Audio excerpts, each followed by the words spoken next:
WTBQ. It's your community. It's your state. Reclaim it. The news, the issues, and the solutions to help us reclaim New York. This is Reclaimer Radio on WTBQ. Good morning, Hudson Valley, and welcome to Reclaimer Radio, sponsored by Reclaim New York Initiative, right here on WTBQ Radio, worth listening to. Welcome to our time to discuss the challenges facing our state and our communities and what we can all do to help reclaim New York. This week, we're going to be joined by Annie Rabbitt, who's the Orange County clerk and a former state assemblywoman. And, you know, on this program, we talk a lot about what's wrong with government and how we need to engage in government. And so we thought it would be a good idea to have Annie come on. And I've been a great admirer of hers for quite some time and have followed her career since her time in the Assembly and even actually a little before. And to talk about responsiveness, to talk about what our challenges are in local government, what's going right here in the county, and what the challenges are that remain on a statewide level.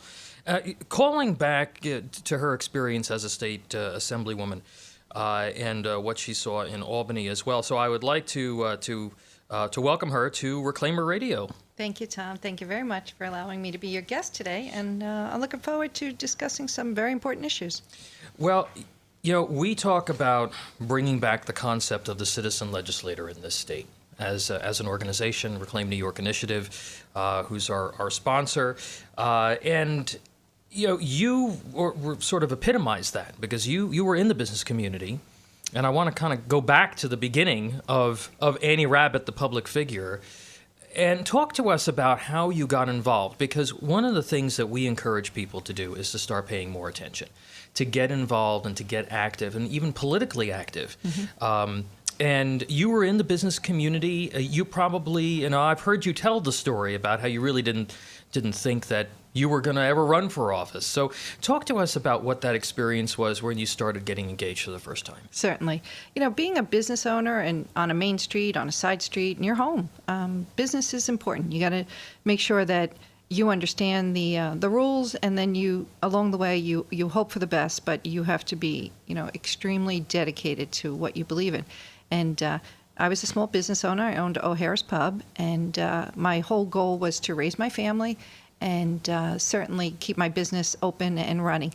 But along the way, government just seems to knock at that door so many times that you're confused. And, it's like someone who has their first job and they hear they're going to make $10 an hour, and when they get home, they realize $10 is not happening. So business is the same way. So you go in with your heart and your soul, and you believe you're going to make a living, and you're going to employ people, and you're going to run a great business. But there's something called the mail, and when that mail comes, and there's a new regulation, and liquor license, and workman comp, and the details to running a business is a lot more than the average person understands. And so in my case, I was a business owner. I really had no interest in politics. I just truly, again, wanted to raise my family. And I thought that was going to be my commitment for the next 20 years. So along the way, I ran for chamber president, and I won, mm-hmm. and I won by one vote.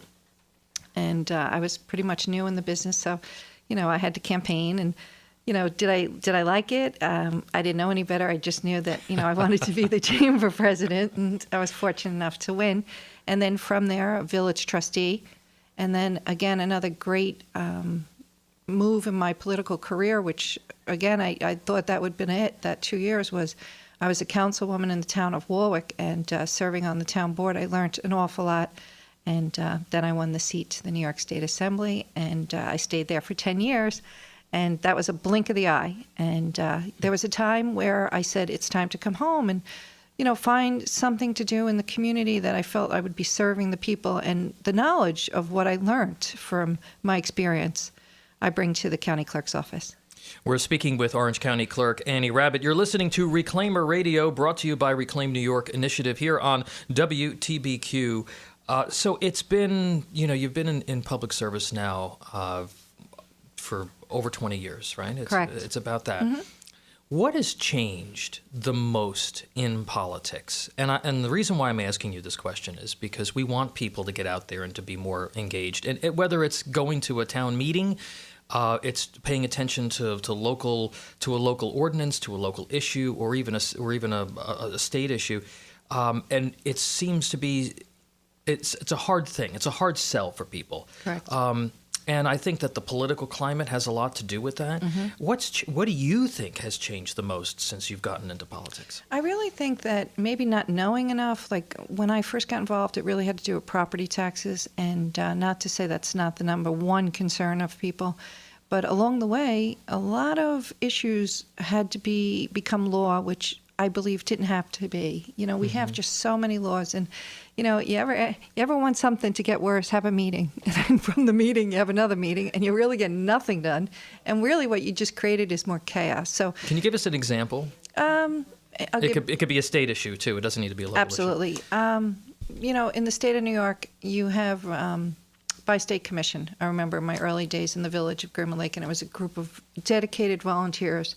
And the people who gave up their time and went to meetings were there for one reason. They were there to make the lake better. And then, we carried a home rule, and we created a bi-state, which would be New Jersey and New York. So something that started out as volunteering and people who are dedicated, and still are, very much so, somehow the state of New York or the state of New Jersey knows better.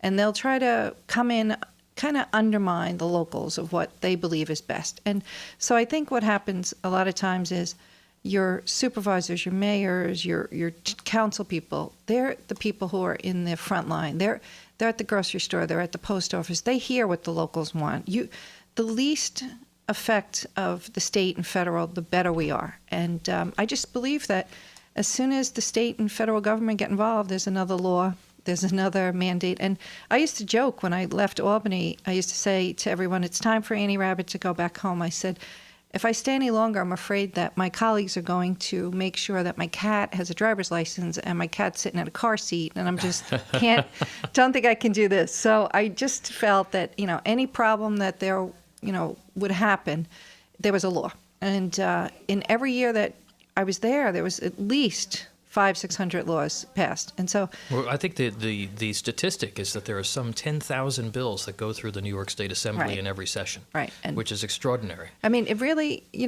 don't have to be in Albany that much time. Really, it's a lot of time that legislators, and you don't really. I mean, government was created for the people, and for the people, they can't even barely get to Albany. I used to say when I debated, my constituents are home working, raising their families. They have no time to come to Albany all day to lobby. The few that are lucky enough, it's because, they work someplace that maybe assist with a bus trip, they organize it. But the average person cannot go to Albany for the day. They don't have a day off to go to Albany and lobby, and nor should they. They elected a person from their district. They should be able to talk to that person when they want to talk to them and make arrangements to meet with them. And it just became too big. At Reclaim New York, one of the things that we've done is we've done a fair amount of research about sort of what are people really feeling and thinking out there about their local government, their state government. And we find a lot of folks they feel really hopeless. They feel really disconnected, particularly from Albany. Mm-hmm. It's not so much at the town or the county level, but particularly from Albany. How do you think we should sort of devolve power away from Albany? What would be a good way to start the process of trying to bring more power back to local communities? Less legislative days in Albany in the calendar. I mean, mm-hmm. when I arrived, I agree with that. Yeah. The Albany calendar had one night. You were in Albany for 2 days. I think I took my seat for the first time, and there was a rule change, and the rule change was Albany had 3 to 4 days, full days. And really, that's too much time to be away from the district. Mm-hmm. You don't need to be in Albany that much. So the calendar that follows through for 6-7 months is, a grueling calendar. The budget talks are still held within one group of people. Right. Everybody else is on standby. And listen, I understand decisions have to be made, and you have to put people in power that we can, finalize issues. But if you can't negotiate for the Hudson Valley and just New York City only, you have a problem. Mm-hmm. There's no balance. And what happens is, when we talked about property taxes being, critical in our district, we would have New York City talking about rent control. Well, that's the perfect opportunity to really negotiate what's a fair deal. Mm-hmm. So Back home, our taxes, New York City, rent control. Okay, rent control never comes to the table. They use that as New York City, that issue of the day. As long as I've known, it's been tabled and tabled. So we couldn't even negotiate for two issues that were so important to two sides. And then you have the opposite problem where you have bills that are these massive spending bills where you have very disparate issues that aren't even spending issues, they're policy issues that are lumped in together that have nothing to do with one another. Absolutely. Basically forcing the legislator to choose, to make basically an untenable choice because they could agree with one thing and disagree with the other and they have to take it or leave it. Right. And that's something that really inhibits innovation and reform in government. Absolutely. And, I've traveled and met people from other states and talked about how much legislation they have in certain states. New York, New Jersey will legislate everything. And we can give the perfect example of the lottery. When the lottery was sold to the public, it was before my time, but if you ask the devil in the details to it, you find out there's very little money. And then when you tell people that there's a winning pot, that money goes to the winner, people don't even realize that, what are you talking about? Well, the lottery was put in place. It was sold because it could help a little here, a little there. Being in business, you know that when you start really needing help here and there, you're in trouble. And so keeping control of what you have and knowing what you have, you're not putting money and guessing I'm going to sell my jewelry to pay my mortgage. These are just bad business decisions. And at the end of the day, you have roads that need to be filled, bridges that we're finally seeing be resolved. But these are everyday issues that people want. I mean, somebody like myself, before politics, I wanted, the basics. I didn't even assume it was going to be lighting on the streets. It was going to be my roads. My kids go to good schools. You would have garbage pickup, and you'd be able to afford to live in your community. Those are all. Oh, by the way, all those things you're talking about, those are government touch points. A lot of people don't think about it that way, but I think it's important for people to start thinking about all of those interaction points that they have with government. It's one of the things that we talk a lot about at Reclaim New York initiative. We're speaking with Orange County Clerk Annie Rabbitt, right here on Reclaimer Radio on WTBQ. 90% of New Yorkers see public corruption as a very significant problem. Sure. And the state legislature is often a source of those headlines. How do we start addressing public corruption? You can't really legislate ethics. We've had four ethics bills, but you were up there. You saw the mechanism working or not working, depending upon how you look at it. And what are some thoughts that you have on what we should be encouraging in the way of action at the state level on government corruption? I think member item money is two-sided.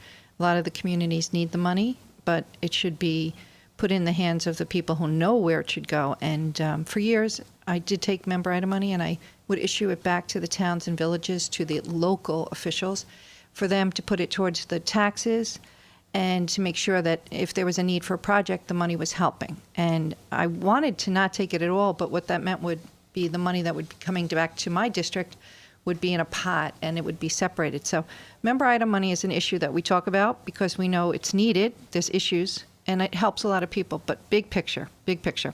You have an organization that wants to start up, and they're looking for member item money. And in the member item money, they realize, okay, here we have enough money to get a building. And then in the building, that's fine. The money is going. And then 2 years later, they come back to a group of legislators and say, you know what, we need a new roof. We didn't count on this roof getting worn out in 2 years, so can you give us more member item money? And then here you are, have a private group that now has a building, has a roof, and a couple years go by and they say, listen, you were very generous to us. You gave us member item money, which is tax dollar money. Now we need a parking lot. So now you have a house, a roof, a parking lot, and it's always coming back to taxpayer dollar and items that probably should be in the hands of the business community and not non-for-profits. Well, it's local governments also are benefiting from the member item money because they have a 0.68 cap or whatever it happens to be that year, and they don't have the ability to really have money in the budget without continuing to borrow. Right. And so there is they're sending more money to Albany. They're being constrained. So how do you square that circle? You say the beginning of history, when member item money started, if you did a tracking of that money and where it went to and how much more money was put into these projects that sometimes are not really projects that should be sustained by tax dollar money, then right there you're going to see major change. You have a lot of legislators who have been indicted on the fact of they were feeding member item money into private organizations and refeeding it back. So what you're talking about is laundering money. You're not talking about your local fire departments, your ambulance. Right. You're not talking about the good people who are doing the work. We're talking about pure corruption. We're speaking with Annie Rabbitt, Orange County Clerk. I have to take a quick break. You are listening to Reclaimer Radio, and we'll continue our discussion in just a moment. Don't go away.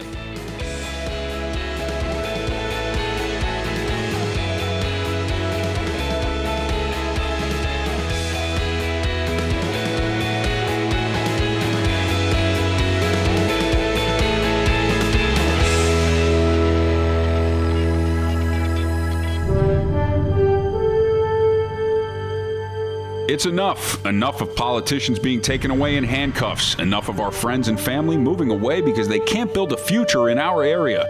Government feeds special interests with handouts, then hands you the bill with high taxes. That's why there's an affordability crisis across our state that keeps you struggling. Politicians won't solve the problem. It's up to us. At Reclaim New York, we're helping empower people to reclaim their future. Join today at reclaimnewyork.org. Hi, this is Alan Fernandez. Join me at the Jazz Getaway with Miles Davis, John Coltrane, and Duke Ellington and more every Sunday at 7 p.m. on WTBQ. Hi, this is Peter Feller of A&T Healthcare, your one call for the finest in home healthcare. Tune in every Thursday at 10 a.m. to hear the latest news on everything health-related, because your health does matter right here on WTBQ Radio, worth listening to.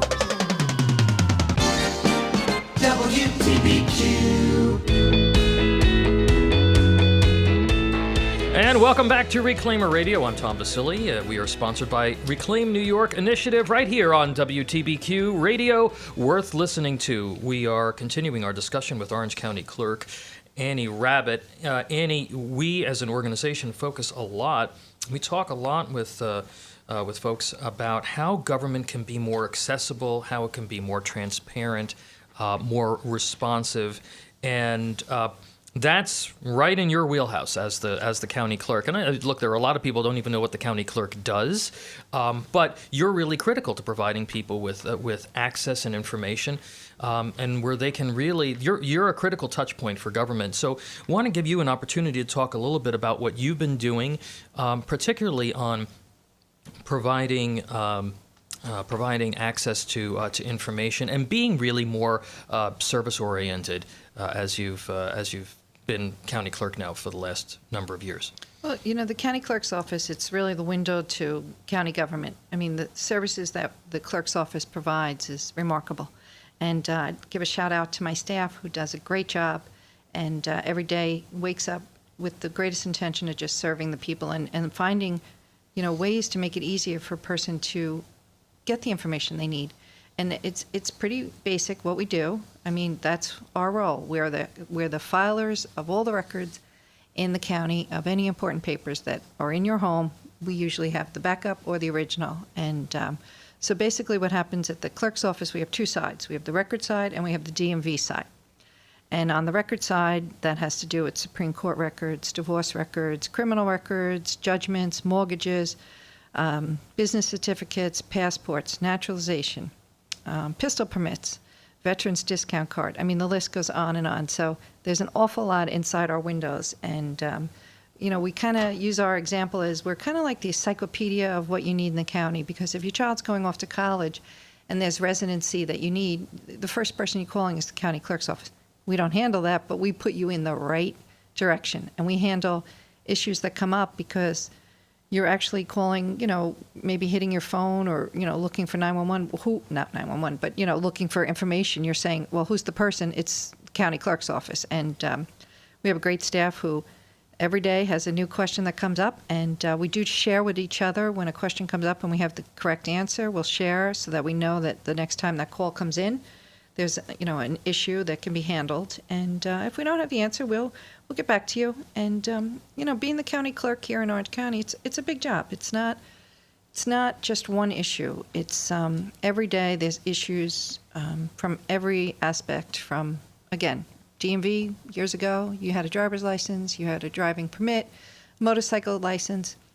Right now, inside our DMV, we have, if you don't pay your taxes, if you don't pay your insurance, there is just so much paperwork to the everyday issues. And the state of New York is very good at mandating, sending no money home, right, and instructing county clerks to provide the service. Albany is very good at spending money that they don't have and mandating services that they're not going to provide or pay for. Right. And that a lot of that falls certainly on county government. And at the county clerk's office, again, it could be an example, passports. Last year, we provide passport service. So we have women and men who are very qualified to do these jobs. They take classes. They know this in and out. Along the way, the federal government decided we're not going to allow the clerks to do renewals. Let that happen at the post office. So you have people who come to the clerk's office for renewals, told to go to the post office, who are limited for doing that. Mm-hmm. So now you have people like flipping like fish in and out of water. So my instructions to the office is we do assist. We don't get any revenue for this. But how do you send someone away and say, I'm not going to provide this service when we've been providing this service? So initially, the staff will just walk you through the paperwork. You'll mail it yourself. So why would the federal government take back a job that was the clerk's office and we were getting revenue? Why? Because they feel that they can make up the revenue. But making up the revenue has to be full staff at the post office and having somebody do this. So, and of course, the post office loses money. The right. post office is perpetually in dire fiscal need. Right.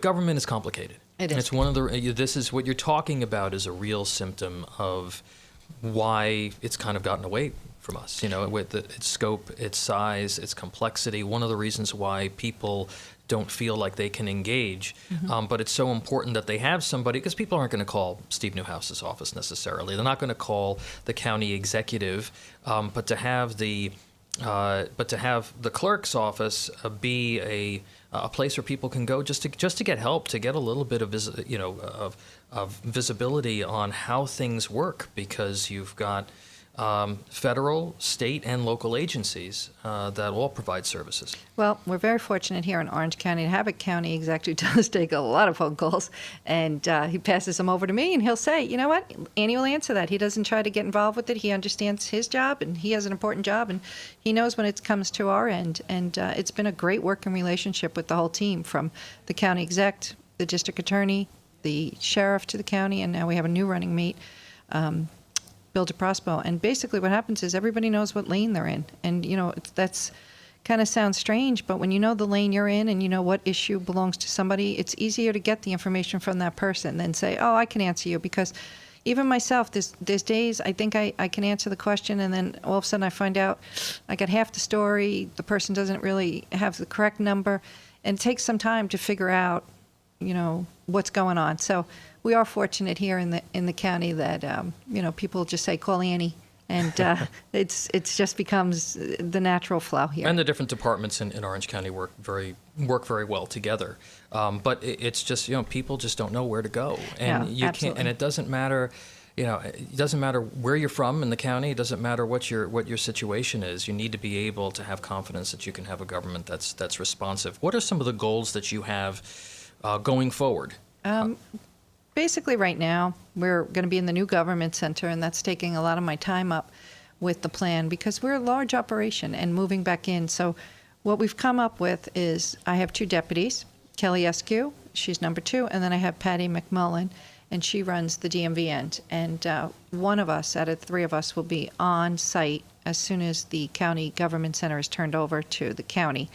And what that means is one of myself or my deputies will be on our site. And that doesn't mean the whole building we're operating. We're operating the clerk's side and making sure that everything we need and workers and whatever has to be up and running, we're going to be able to be there to assist and then be comfortable to tell the public what our opening day is. And if I just made up a date now, that would be fine, but I really don't have a date. And the county is working really hard to make sure that we are open and operating. So hopefully very soon. And as soon as I get that date, I just can't wait to tell everybody. Yeah. One last question before we go. What has been, you've been in public service at the local, the state, and the county level. What do you think is your proudest achievement so far? Being the county clerk?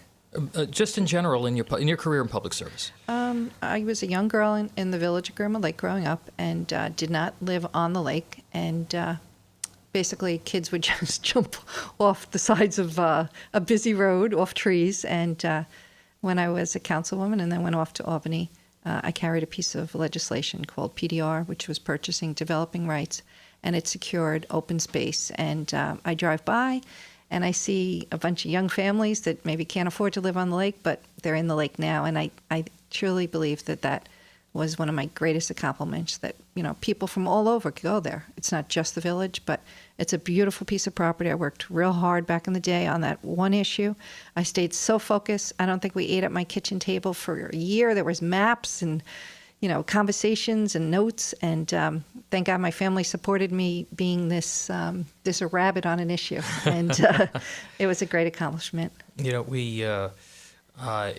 Your story is so important to tell because you did come out of the business community. You haven't made this your whole life and career, and you've stayed very grounded and you've never forgotten where you came from throughout everything and these different positions that you've had. And, for all the complaining that we often do about government, it is nice to highlight someone who is proving that it can work, that government can work for you. And not against you, and then also to highlight how local government clearly is really an example of how government is working well, and especially at the county level and at the town level, where we see so much good work being done Absolutely. by local citizen leaders. So I'd like to thank you, Annie Rabbitt, again for joining us here on Reclaimer Radio. And that's all we have for the week, folks. Thank you for joining us on Reclaimer Radio. Tune in next week at 11:30 a.m. right here on WTBQ, radio worth listening to. If you'd like to follow us, you can log on to our website, reclaimnynow.org. That's reclaimnynow.org.